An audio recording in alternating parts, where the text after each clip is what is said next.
interesting story. Listen carefully and repeat after me. I never stay in one country for a long time. It gets boring. I like to move on, see new places, meet different people. It's a good life most of the time. When I need money, I get a fruit. In Europe, you can pick fruit most of the year. You need to be in the right country at the right time, of course. It's not easy work, but the money's not bad. I like to go south in the winter. Life is easier in the sun, and Northern Europe can get very cold in the winter. Last year, 1989, I was in Venice for October. I did some work in a hotel for 3 weeks. Then I began slowly to move south. I always go by train when I can. I like trains. You can walk about on a train and you meet a lot of people. I left Venice and went on to Trieste.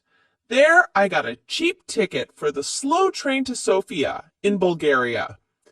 This train goes all down through Yugoslavia and takes a long time, a day and a half. But that didn't matter to me. The train left Trieste at 9 o'clock on a Thursday morning. There weren't many people on it at first, but at Zagreb, more people got on. Two girls went along the corridor past my carriage. They looked through the door, but they didn't come in. Then an old woman came in, sat down, and went to sleep. The two girls came back along the corridor and looked into the carriage again. The train left Zagreb, and I looked out of the window for about 10 minutes. Then I went to sleep too. When I opened my eyes again, the two girls were in the carriage. They looked friendly, so I said, "Hello." "Hi," they said. "You're American," I said, "or Canadian, right?" "American," the taller girl said. She smiled. "And you're 23, your name's Tom Walsh. You've got blue eyes, and your mom lives in Burnham-on-Sea, UK, right?" "How did you know all that?" I asked. The second girl laughed. "She looked at your passport. It's in your coat pocket." "Oh, right." My coat was on the seat next to me. I took my passport out of my pocket and put it back in my bag. "Who are you then?" I asked. They told me. Melanie and Carol from Los Angeles, USA. They liked Europe, they said. They knew a lot of places. Britain, Holland, Denmark, Germany, France, Spain, Italy, Yugoslavia, Bulgaria, Greece. "I'm going to Bulgaria now," I said. "Tour about a month. Then I'm going south for the winter, Cyprus, or perhaps North Africa." "Oh, yes," they said. "We love Bulgaria. Sofia's a great town, wonderful." "What do you do about money?" I asked. "Well, you know," Carol smiled. "Sometimes we get a little job, this and that. But what about you?" "Yeah, come on," Melanie said. "Tell us about you. Tom Walsh with the blue eyes and the mum in Burnham-on-Sea. What are you doing with your life, hey?" So I told them. They were nice girls. They were older than me, perhaps 27 or 28, but I liked them. We talked and laughed for hours. I told them a lot of stories about my life. Some of the stories were true, some weren't. But the girls laughed and said I was a great guy. I asked them about Bulgaria because I didn't know the country. They knew Sofia well, they said. "Hey, Carol," Melanie said. "We're staying in Bella Palanca for a day or two, but let's go over to Sofia this weekend and meet Tom there. We can meet him on Saturday night at the Hotel Marmara. Yeah, it's a good hotel, Carol told me. Cheap, but good. What do you think, Tom? Great, I said. Let's do that. The train was very slow. We got to Belgrade at 6 o'clock in the evening, and a lot of people got off. There were only me and the girls in the carriage then. The guard came and looked at our tickets and went away again. Carol looked at Melanie. Hey, Mel, she said, why don't you and Tom go along to the restaurant? I'm not hungry, and I want to sleep for an hour. E.R. Food's very expensive on the train, I said. I haven't got much money just now. I'm going to get a job in Sofia. Oh, Tom, Melanie said. Why didn't you tell us? Look, you're a nice guy, right? We're okay for money this week. We can buy you a meal. Of course we can, Carol said. And look, in Sofia, we can take you to the best restaurant in town. It's a great place. We love it. What could I say? I was hungry. They had money. I didn't. So Melanie and I went to the restaurant and had a meal. When we came back, Carol was still alone in the carriage. Melanie put her feet on the seat and went to sleep. At Nice, some more people got on the train, and two old men came into our carriage. They looked at Melanie's feet on the seat and talked in loud voices. Carol laughed, and Melanie opened her eyes and sat up. Are we nearly there? She asked Carol, and looked out of the window. Yeah, about half an hour, I think. Why are you getting off at Bella Palanca? I asked. What are you going to do there? Melanie smiled. Find a cheap hotel, meet people, take a look at the town, you know. Just for a day or two, Carol said. But there's nothing there. Oh, well, you never know, Melanie laughed. See you in Sofia, right? On Saturday night. The Hotel Marmara, okay? 8 o'clock, Carol said. Don't forget now. Okay, great, I said. See you there. The train came into Bella Palanca and stopped. The two girls got off and stood on the platform. They smiled at me through the window.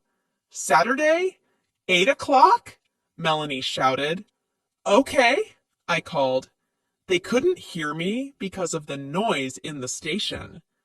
They smiled again, picked up their bags, and walked away. Nice girls. I'm going to have a great time in Sofia, I thought. The train left Yugoslavia and crossed into Bulgaria at 2 o'clock in the morning. Then the train stopped at some village. I don't remember the name. I ate an apple and looked out of the window. Suddenly, there were a lot of policemen on the train.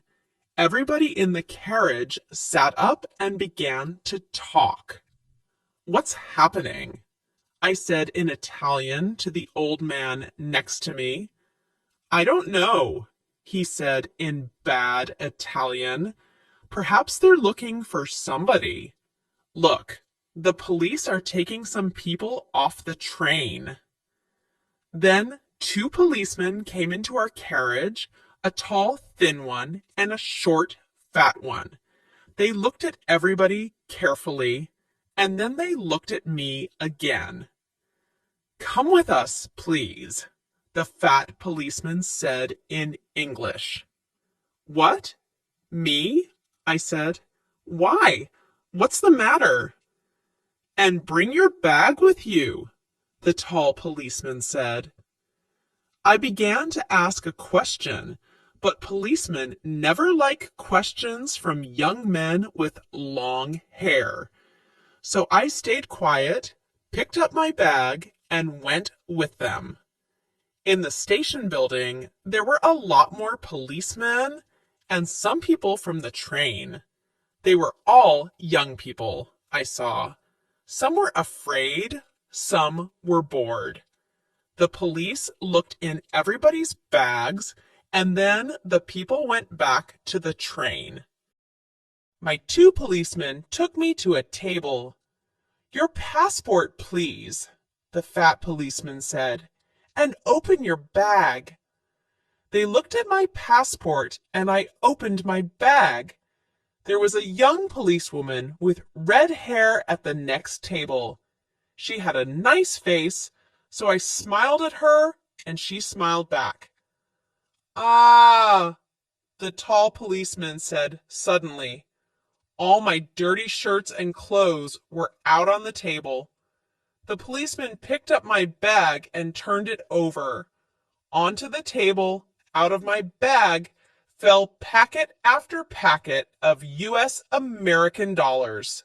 Nice, new dollars. $50 notes in big packets. A lot of money. My mouth opened and stayed open. I couldn't find my voice. I was suddenly a very interesting person, and a lot of police ran up to our table and stood behind me. 50,000, 100,000, 150,000. There's $200,000 here. The tall policeman said, "What an interesting bag, Mr. Tom Walsh." I found my voice again quickly. "But it's not my bag," I shouted. There was a big, happy smile on that policeman's face. "Well," he said, "it's got your name on it. Look."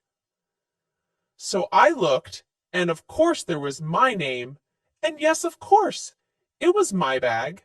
So how did 200,000 US dollars get into my bag? "You cannot bring US dollars into this country," the fat policeman said. He had very short gray hair and little black eyes. He didn't smile once. "But I didn't bring them," I said quickly. "They're not my dollars. I never saw them before in my life, and—" There was a lot of noise in the station. I looked out of the window and saw my train. Slowly it began to move. "Hey, 5!" I shouted. "That's my train." The tall policeman laughed. It was a great day for him. "Oh no," he said. "You're not getting back on that train. You're staying here with us in our beautiful country."